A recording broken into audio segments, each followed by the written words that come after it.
Perkenalkan, nama saya Lintang Fasih Kirana dengan NIM 2304010041, mahasiswa dari Prodi Farmasi Universitas Perjuangan Tasikmalaya.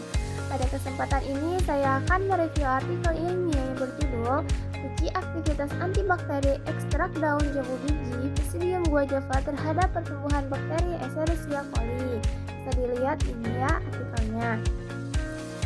Artikel ini diterbitkan dalam jurnal Biosciences, jurnal ilmiah biologi volume 10 nomor 2 tahun 2022 yang sudah terakreditasi tingkat 3 ini ya.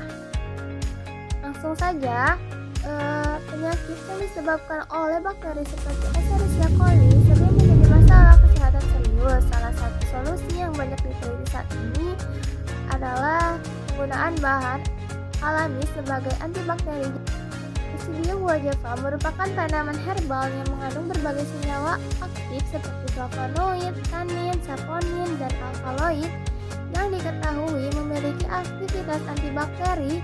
Tujuan dari penelitian ini adalah untuk mengetahui apakah ekstrak daun jambu biji dapat menghambat pertumbuhan bakteri Escherichia coli serta mengetahui efektivitas dari masing-masing konsentrasi ekstraknya. Penelitian ini menggunakan metode ekstraksi maserasi dengan pelarut etanol 90% untuk mengambil senyawa aktif dari biji dan daun jambu biji.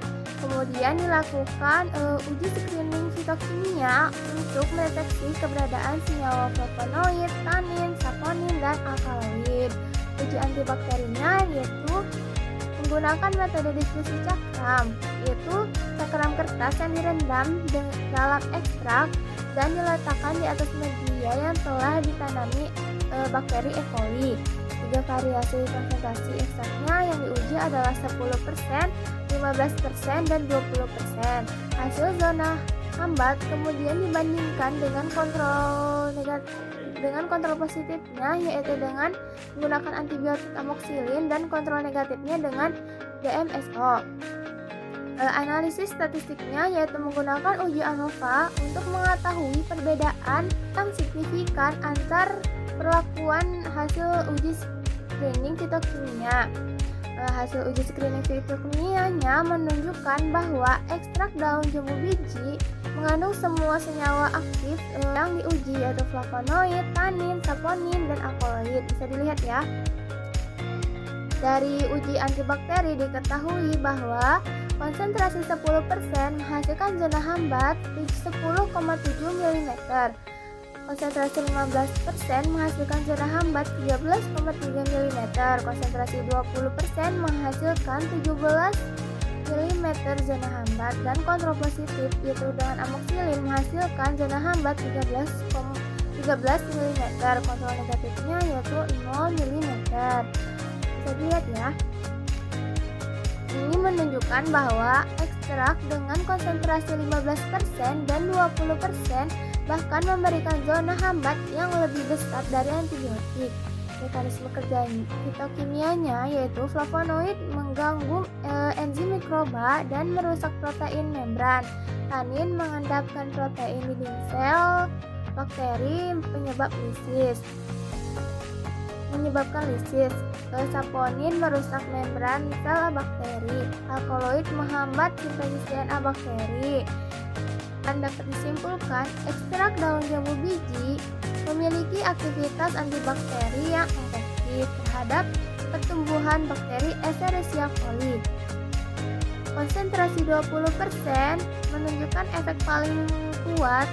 Hal ini membuka potensi pemanfaatan jambu biji sebagai sumber bahan antibakteri alami dalam pengembangan sediaan farmasi herbal.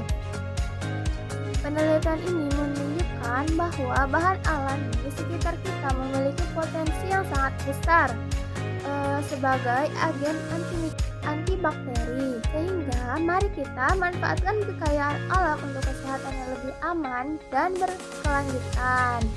Tahukah kamu, dari sekian banyak bakteri, salah satu yang sangat berbahaya adalah E. coli.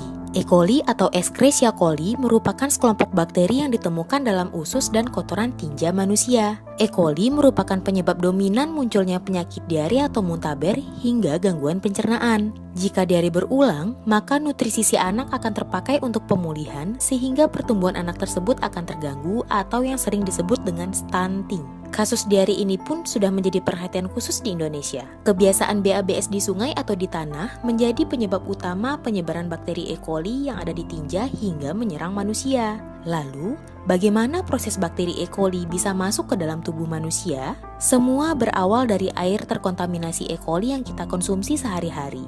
Air yang diambil biasanya akan dimasak sebelum dikonsumsi.